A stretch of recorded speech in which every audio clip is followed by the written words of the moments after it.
Good morning, students. How are you all? I hope you are good and fine. Ninth class Social Studies.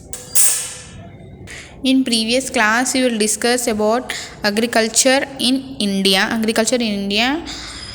Today also we continue that chapter also. That chapter only. Yes, upon previous class agriculture in India 6th chapter upon previous class में discuss करे थे और first online class में अपन first phase क्या है उसका depend means natural factors क्या है उसके बारे में डिस्कस करे थे। तो today we will discuss about dry land agriculture. आज अपन ड्राई लैंड एग्रीकल्चर के बारे में डिस्कस कर रहे हैं। Dry land okay dry land मैं आप लोगों को यहाँ पर थोड़ा टॉपिक बोल के फिर डिस्कस करती। सी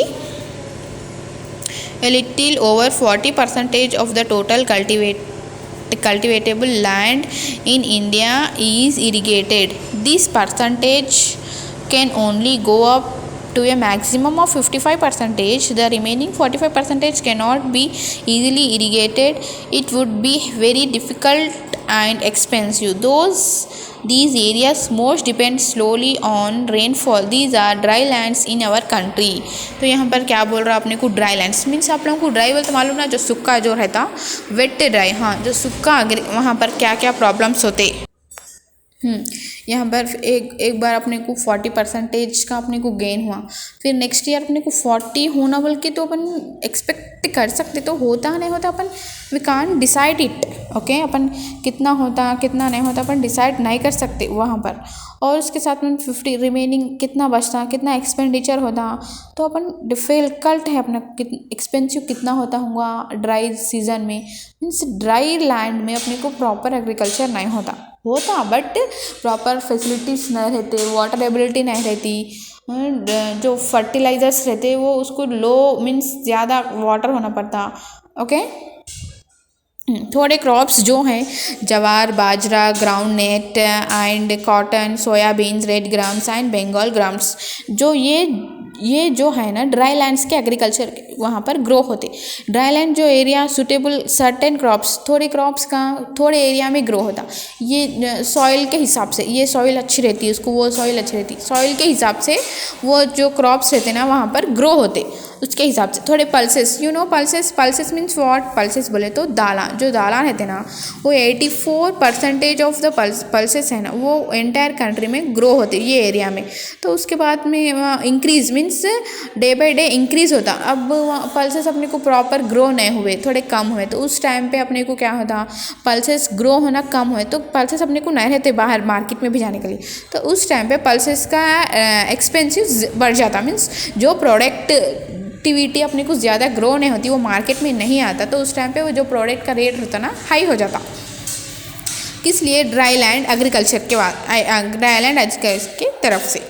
next what should be increase production such dry lands area. तो ड्राई लैंड एरिया में क्या क्या इंक्रीज होते क्या क्या डिक्रीज होते मीन्स अपन ड्राई लैंड एग्रीकल्चर में हाई हील्डिंग वेराइटीज़ मीन्स फैसिलिटी एक सेकेंड हाँ तो अपन ये जो ड्राई लैंड रहता ना वो एरिया में अपन एक मीन्स 1 ईयर में वो 1 ईयर में अपन एक ही बार क्रॉप्स डाल सकते क्यों बोलते वो ड्राई है।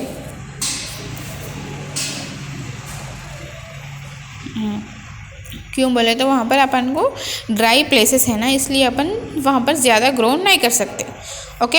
नेक्स्ट वहाँ पर अपन क्विक भी नहीं कर सकते मीन्स एक बार डालते अपन वाटर डालते मीन्स वो लैंड जो ड्राई लैंड रहता वो एक ही बार को उसका जो लैंड पावर रहता है उतना ही रहता है ज़्यादा अपन फिर नेक्स्ट लैंड के पास जाके अपन फिर दूसरा क्रॉप डालना पड़ता फिर उसको नागान मारना पड़ता तो ऐसे प्रॉब्लम्स होते रहते ड्राई लैंड के वजह से। हाँ और ड्राई लैंड के थोड़े फ्यूचर्स भी है अपन को। Farmers grow crops like Bengal gram red gram bajra jowar groundnut region knowledge about the best way growing a mix of crops on a small land loans to purchase input support prices for these crops etc. Farming of high yield varieties has been adopted in dry land region too.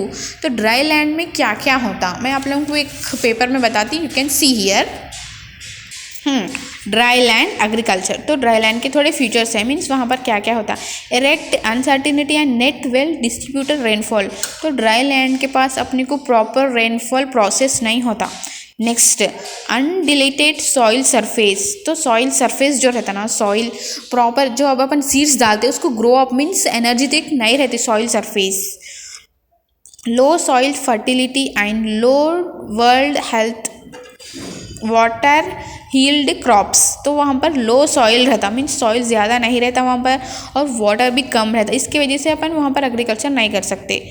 Low input uses. तो वहाँ पर input uses जो अपन input uses करते रहते fertilisers, chemicals, high हील्डिंग varieties जो use रहते ना वो वहाँ पर अपन नहीं मिलते। Mono cropping means single, mono means single cropping कर वहाँ पर सिंगल ही कर सकते, डबल नहीं कर सकते मीन्स एक बार वहाँ पर क्रॉप डाले बाद फिर अपन नहीं डाल सकते।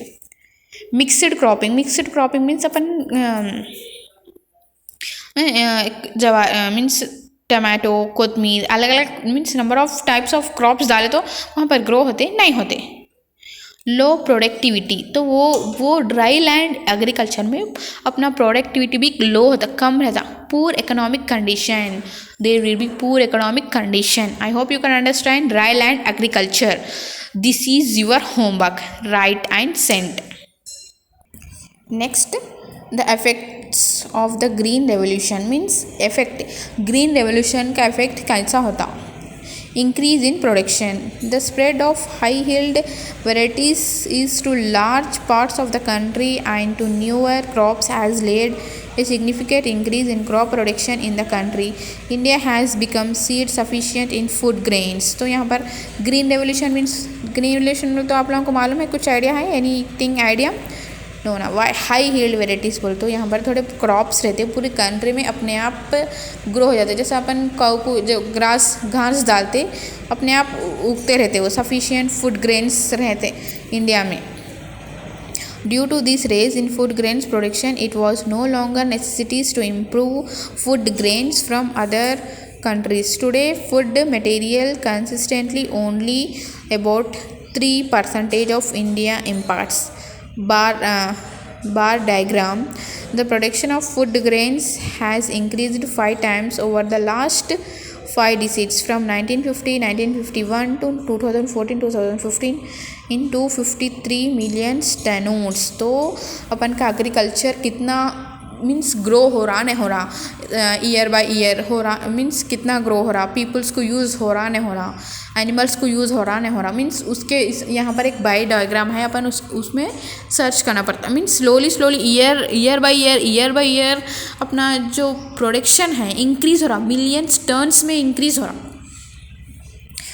Large stock of food grains has also built up the government through Food Crops of India FCI means Food Crops of India that can be used in case of the shortage and avoid drought or famines like situation in the country. तो अपने ये क्या India में day by day increase means millions of tons में increase हो रहा अपना food agriculture.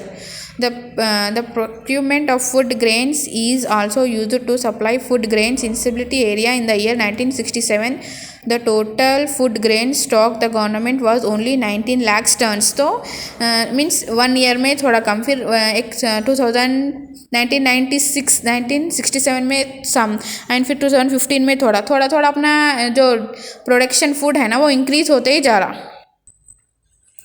Next 2010 to 11 it increase to 220 lakh tons. तो यहाँ पर देखो 19 लाख से 220 लाख्स में इंक्रीज हुआ। Next, about 1/10 of the total food grains production.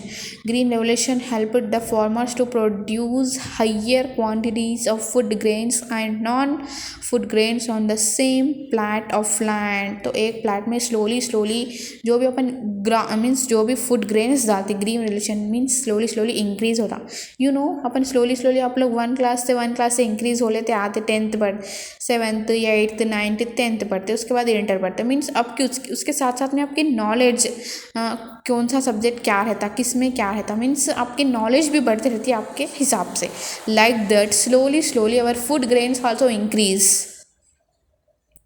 Next, there was no major increase in the land uses to cultivation in 19 farmers was able to produce average of only 287 kilometers of food grains but paddy or wheat. तो paddy में जो wheat है ना अपन class में discussion में slowly increase होते रहते। I hope you can understand today's topic, dry land agriculture and effect of the green revolution. So you should write. आप लोग को ये समझ में आया होगा अच्छी तरीके से. आज का आपका होमवर्क है. हाँ, ये लेसन के कीवर्ड्स कंपलसरी लिख के सेंड करना और उसके साथ साथ में आप लोग क्वेश्चन आंसर्स भी लिखना स्टार्ट कर दो. एक 2 days में अपना टॉपिक कंप्लीट हो जाता. तो आप लोग लिख के सेंड करना. Thank you.